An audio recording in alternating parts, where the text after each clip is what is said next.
صدارت فرما رہے ہیں پیر طریقت راہبر شریعت پیر مزمل حسین تیفوری نقشبندی صاحب، اللہ پاک آپ کا سایہ ہم سب پر تا دیر قائم و دائم فرمائے۔ آپ کے بائیں پہلو میں حضرت علامہ مولانا قاری ذوالفقار علی قادری صاحب، آپ جلوہ گر ہیں، اور بالخصوص سفیر اسلام شہنشاہ نقابت صاحبزادہ حامد علی سعیدی الصدیدی صاحب، آپ جلوہ گر ہیں، اور مجھ سے پہلے الحمدللہ بھائی فیصل رضا قادری صاحب نے بھی حاضری لگوائی، اور میں مشکور و ممنون ہوں۔ میں برادر مکرم برادر عزیز بھائی نعمان علی سعیدی صاحب کا، جن کی وساطت سے حاضری ہے، آئیے مل کر سید عالم کی پاک بارگاہ میں درود پاک کا نذرانہ پیش کرنے کی سعادت حاصل کیجیے۔ پڑھی صلی اللہ علیہ یا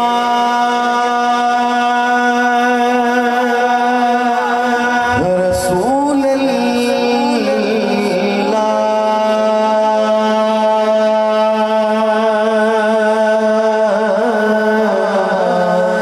وسلم علیہ یا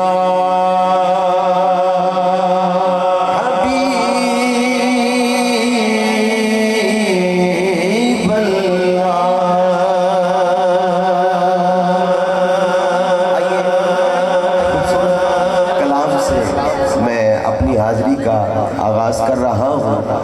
چونکہ شادی کی خوشی میں محفل رکھی گئی ہے، تو میرا جو خود دل کر رہا ہے کہ ایسے کلام پڑھوں تاکہ آپ احباب بھی میرے ساتھ مل کر پڑھنے میں شامل ہو سکیں اور محفل میں مزید حسن پیدا ہو سکے۔ خوبصورت کلام سے اپنی حاضری کا آغاز کرتا ہوں۔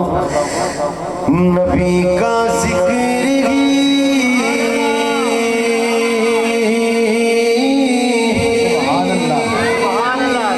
نبی کا ذکر نبی کا ذکر نبی کا ذکر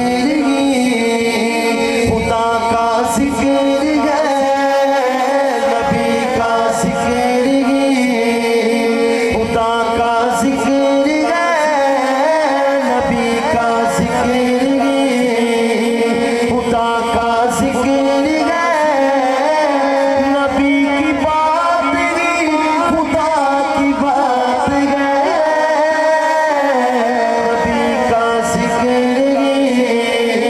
خدا کا ذکر ہے، نبی کا ذکر خدا کا ذکر ہے، نبی کا ذکر خدا کا ذکر ہے، نبی کی بات خدا کی بات ہے، نبی کا ذکر خدا کا ذکر ہے، نبی کا ذکر خدا کا ذکر ہے، نبی کی بات خدا کی بات ہے، یت اللہ کہہ دیا، یت اللہ کہہ دیا، یت اللہ کہہ دیا۔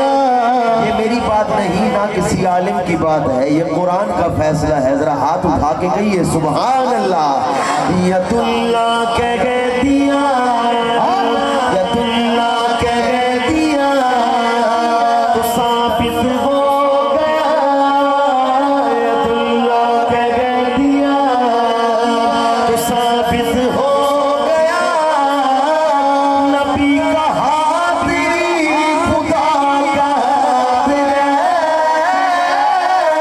یت اللہ کہہ دیا تو ثابت ہو گیا،